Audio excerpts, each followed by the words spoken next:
Amigos de Bíblia Libre, tudo bem? Sou Edgar Escobar. Bem-vindos aos Simpelos em La Lengua de Bíblia Libre. E hoje vamos analisar a resposta que foi dada por um autodenominado jornalista chamado Ricardo Gonzalez. Porque nós fizemos um vídeo em torno da ideia que ele propagava, que veio do Brasil, não foi algo que ele inventou. De que a seleção brasileira e a seleção colombiana, e provavelmente alguma outra também, foram fracassos, segundo ele, na Copa do Mundo, por causa dos evangélicos que existem nessas seleções. Essa é a ideia geral de forma bem ampla. E eu fiz um vídeo onde argumentava contra isso, e ele fez um vídeo de contra-argumentação, que eu gostei muito e assisti com muita alegria, porque quando ouvi os argumentos, pensei, isso é incrível! Então hoje vamos contra-argumentar os argumentos desse suposto jornalista. E vamos começar pelo começo. Ele, como um bom sofista, em vez de argumentar contra os meus argumentos, argumentou contra a minha pessoa. Os líderes e pastores cristãos ou evangélicos ficam com raiva e medo porque estamos desmascarando sua doutrina, que tanto mal fez à nossa sociedade latino-americana, além do futebol. Por isso vamos responder a este senhor Edgar Escobar, que se autodenomina ministro colombiano, que doutrina através de um portal sobre a Bíblia e que já vive há mais de 30 anos às custas das crenças das pessoas. Ou seja, mais um mercador da fé. A esse senhor Escobar começo dizendo que não há discurso de ódio no meu vídeo, no qual apresento argumentos e não apenas opiniões sobre por que os evangélicos estragaram o futebol brasileiro. Porque eu não falo em perseguir, nem discriminar, nem esmagar quem professa qualquer religião. O que eu faço é chamar a atenção dos fiéis para que não se deixem manipular por charlatães religiosos que só querem enganá-los. Dizem que o ladrão julga por sua condição, por isso esse senhor me acusa de ódio, mas é a linguagem usada pela religião dele. Para eles, tudo o que é diferente ou está fora do controle deles é diabólico e deve ser rejeitado. Os direitos das mulheres, a comunidade LGBTI, a arte, a cultura, os migrantes, as populações vulneráveis como camponeses e indígenas e até mesmo as pessoas com deficiência. Essa tendência política religiosa está documentada academicamente como cristofascismo e mais recentemente como cristoneofascismo. Foi o que chegou ao poder com Bolsonaro no Brasil há alguns anos, e é o que assumirá na Colômbia em um mês com De La Esprit, já. Isso se chama argumento ad hominem, ou seja, contra quem apresenta o argumento e não contra o argumento em si. Ele está dizendo que eu tenho medo, que eu tenho raiva, e generaliza. Os pastores têm medo e têm raiva. Bom, em primeiro lugar, isso se chama envenenar o poço, é assim que dizem no jornalismo, não é? Não sinto medo nem raiva, estou tranquilo e feliz. Porque se alguém realmente se encarregou, e quem me conhece sabe disso, de expor os falsos mestres, os falsos profetas e toda essa gente manipuladora, porque eles existem, esse alguém sou eu. Já faço isso há 10 anos, e se esse senhor fosse um verdadeiro jornalista, teria pelo menos investigado meu canal no YouTube? Para perceber que o meu trabalho, principalmente, é desmascarar os falsos pastores? É isso que venho fazendo há mais de 10 anos neste canal, então não tenho medo. Se ele tivesse feito o dever de casa, teria percebido que eu não vivo do dinheiro de nenhum fiel. Que eu sou licenciado em Ciências Sociais, sim senhor, pela Universidade Distrital, que trabalhei por mais de 19 anos como professor na Colômbia, lecionando ciências políticas, economia, filosofia, história e, claro, religião. Todas essas matérias e a vida toda trabalhei com isso como professor, continuo trabalhando como professor. Eu não recebo dinheiro, não recebo de nenhuma congregação, mesmo dirigindo o Ministério Internacional Bíblia Libre, presente em mais de 6 países da América Latina. Não recebo nenhum dinheiro dessas congregações, nenhum peso. Não preciso porque sou bivocacional, porque tenho meu trabalho. Então todo o argumento dele contra mim como pessoa se baseia em nada, porque ele não faz a menor ideia de quem eu sou. E isso já me faz questionar. Realmente, que tipo de jornalista é esse? Por que ele está me atacando como pessoa, sem ter nenhum fundamento para esse tipo de coisa? Também sou locutor e produtor de rádio e TV do Colégio Superior de Telecomunicações. E trabalhei durante muitos anos em meios de comunicação. Então, se pesquisasse um pouco, saberia, por exemplo, que fui aluno de Marden Devia, que me iniciou em tudo relacionado ao jornalismo esportivo. Não segui esse caminho por ter outro chamado.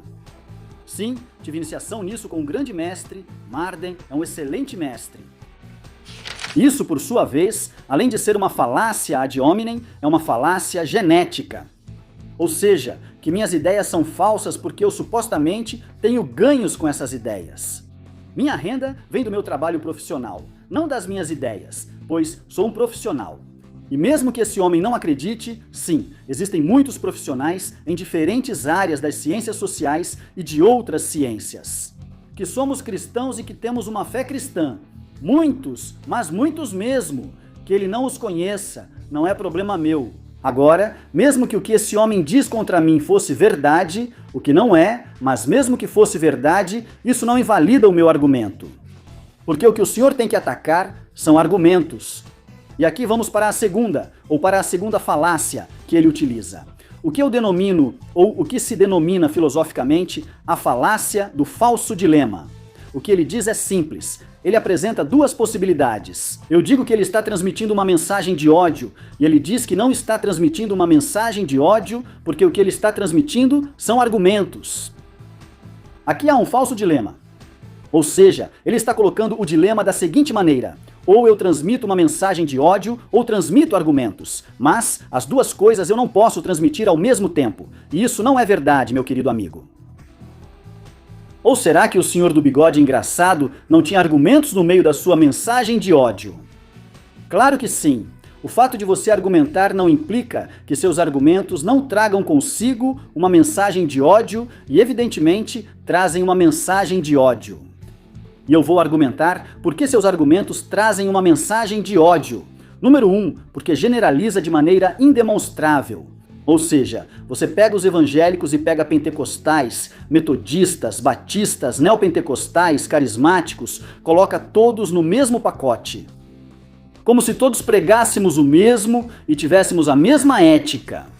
Como se todos pudéssemos fazer ou causar o mesmo na mente das pessoas com a palavra que pregamos. Apesar de concordarmos em alguns princípios fundamentais, na prática há muitas diferenças entre nós, o que gera uma generalização. Em segundo lugar, o Senhor promove estereótipos. Promover estereótipos é claramente uma mensagem de ódio. Insultos. Culpa coletiva aos evangélicos por nossa culpa.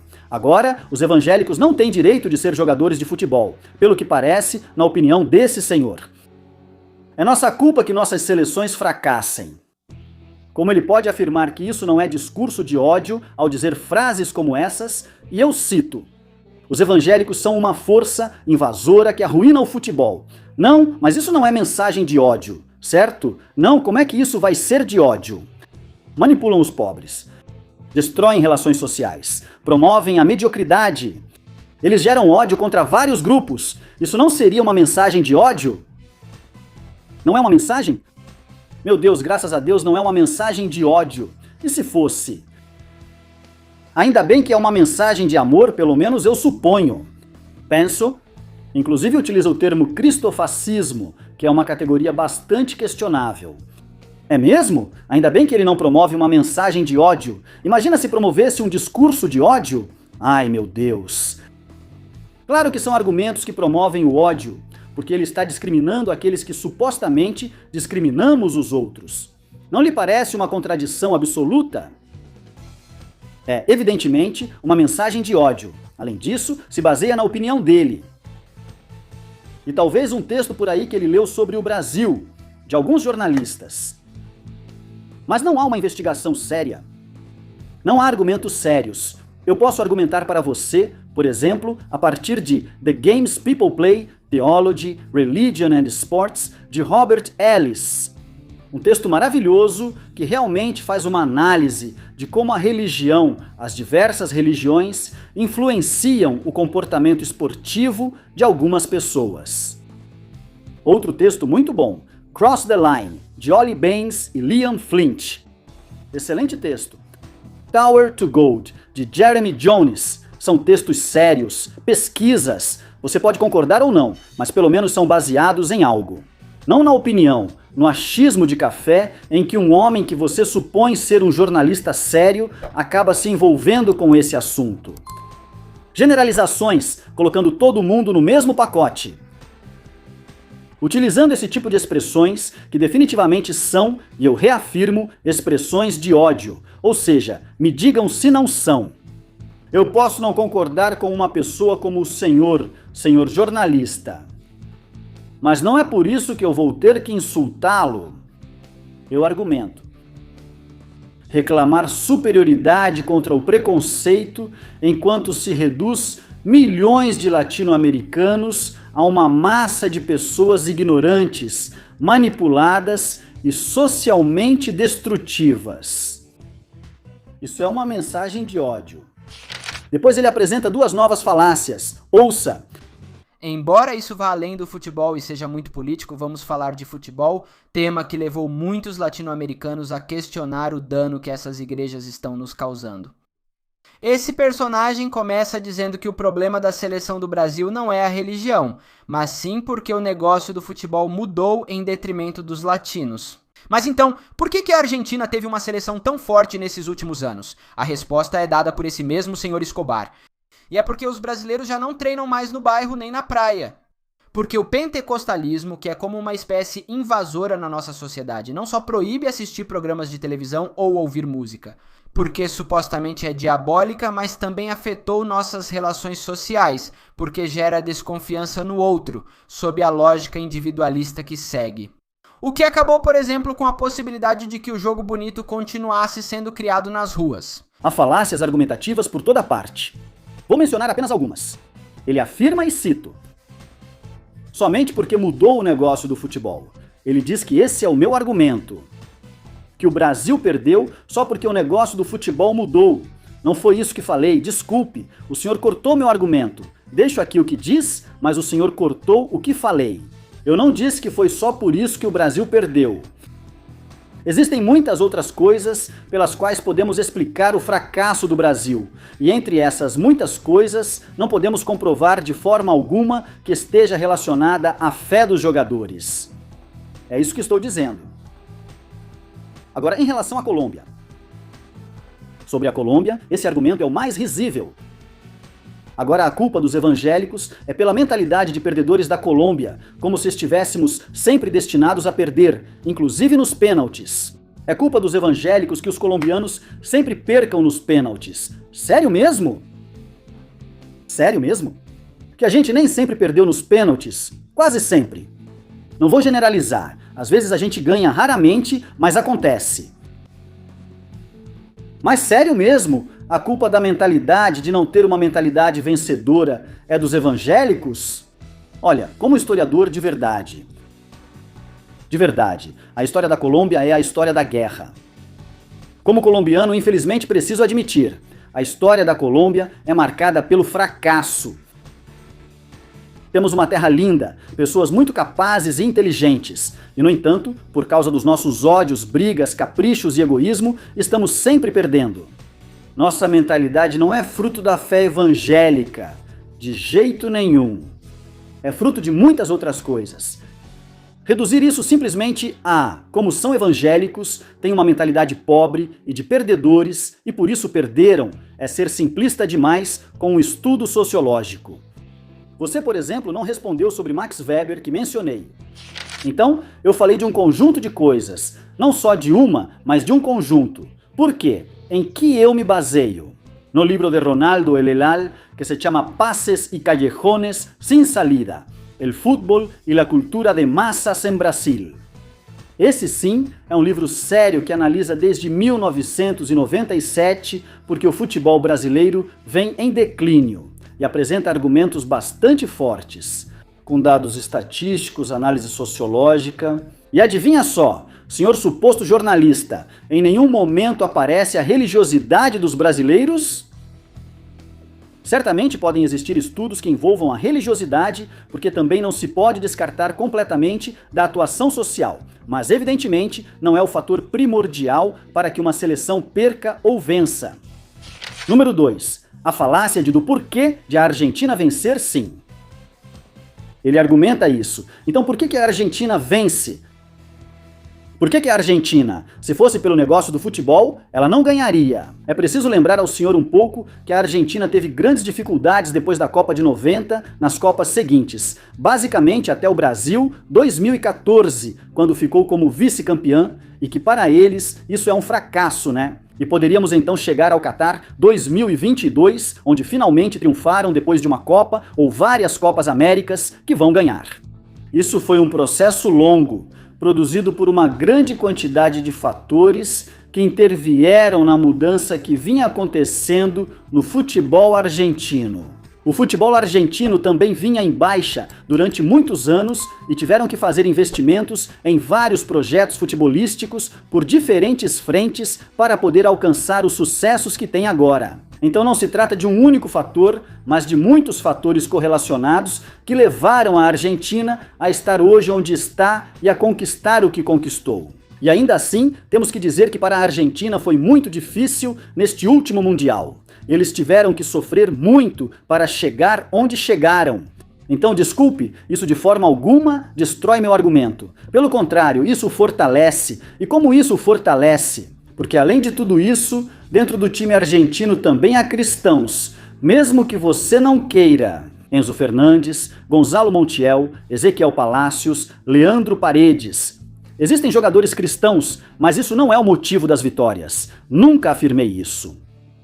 Mas também não perdem por causa deles. Número 3. O espantalho do exemplo alemão.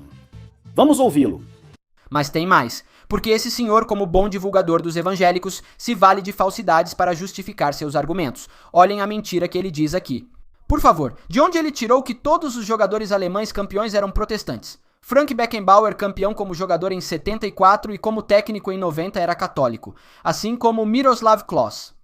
Enquanto Thomas Müller nunca demonstrou ser religioso. Esses dois últimos foram campeões em 2014. E então há algo importante sobre a Alemanha e suas seleções campeãs que esse senhor omite. Elas tiveram como impulsor não a religião nem os jogadores ajoelhados em campo, mas sim a ideia da reunificação de sua população, que hoje é mais diversa. Então, é furada o que diz Escobar sobre o sucesso da Alemanha no passado ser por uma suposta religiosidade. E aqui ele fala de outro espantalho. Tenho que admitir que, como eu apresentei o argumento, soou muito geral. Nunca afirmei que todos os alemães eram cristãos protestantes. Eu disse, basicamente, não fui muito específico. Eu deveria ter dito a maioria, porque evidentemente a Alemanha tem uma maioria de protestantes em relação aos católicos.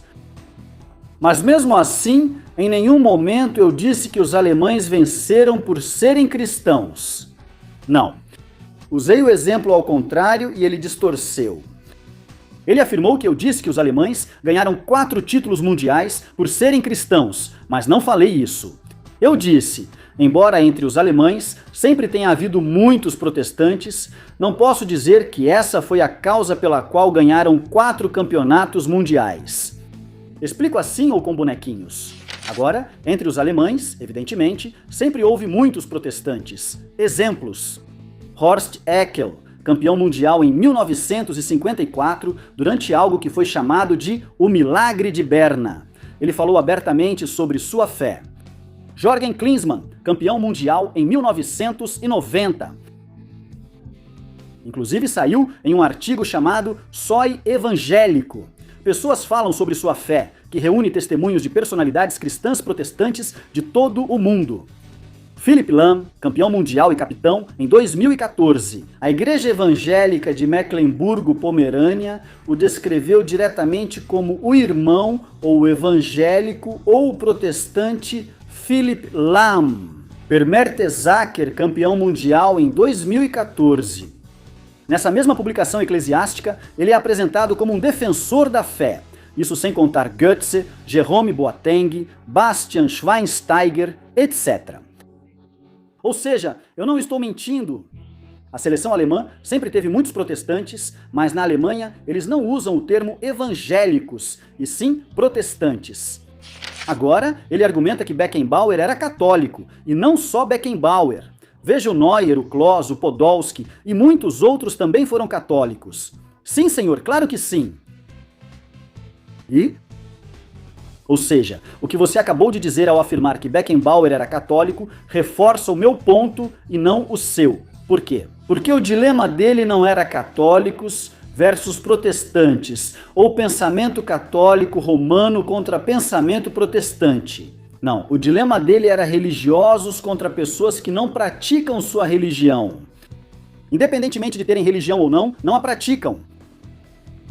Ou você acha que um católico não vai agradecer a Deus depois de vencer uma partida de futebol?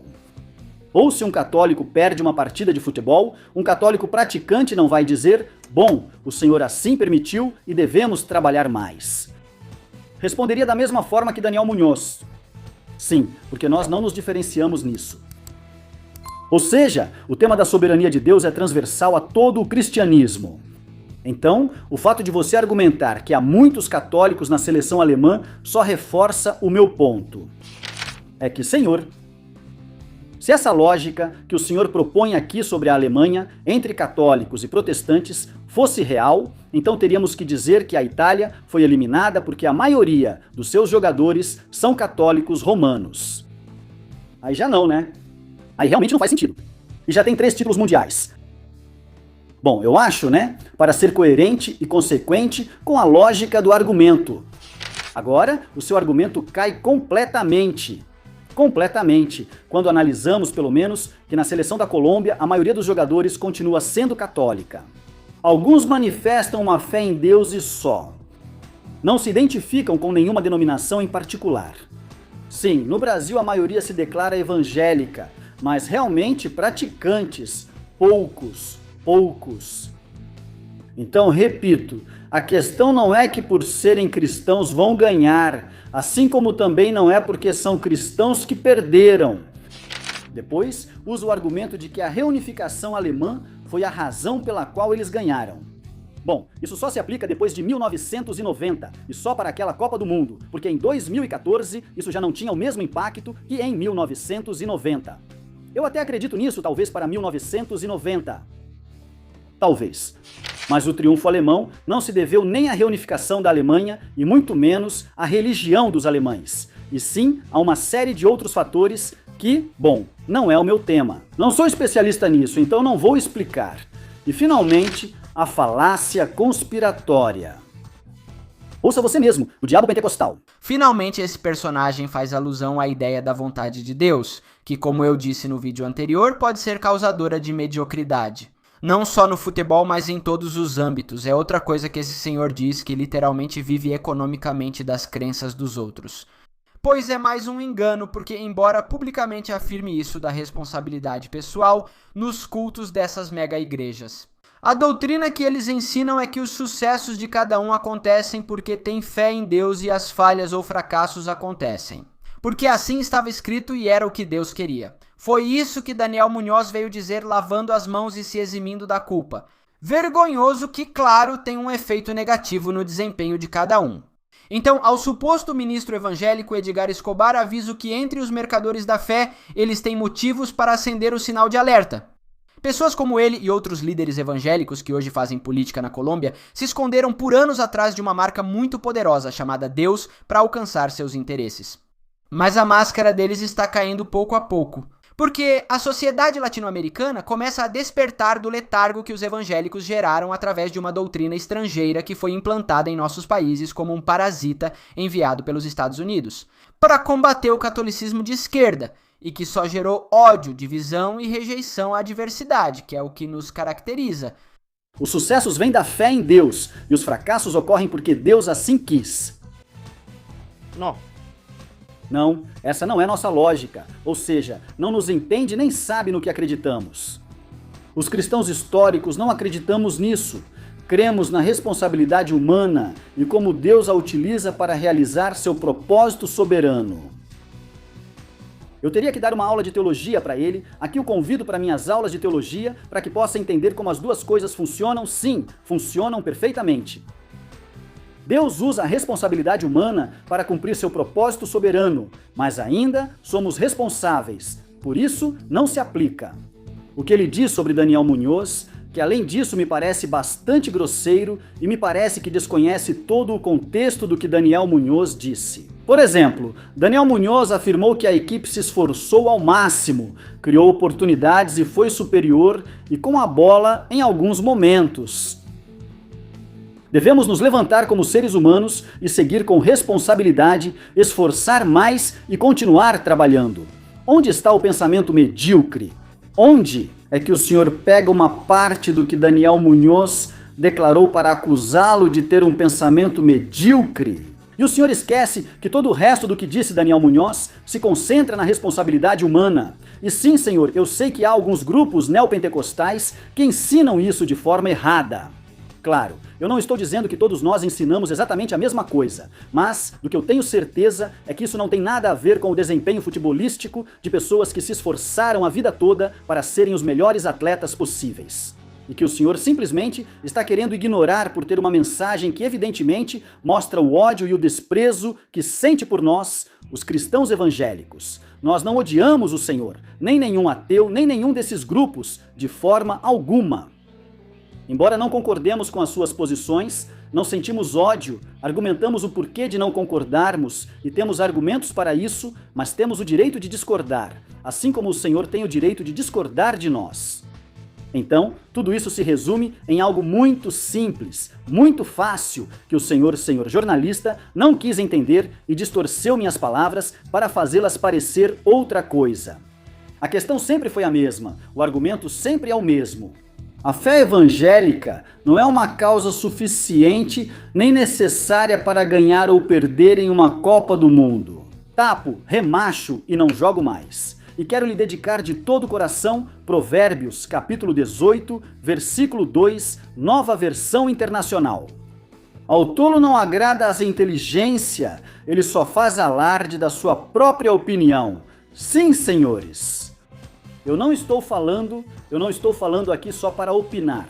Não acho que a nossa fé cristã nos fortalece e nos dá muitas ferramentas para enfrentar a vida de muitas formas, de maneiras muito positivas.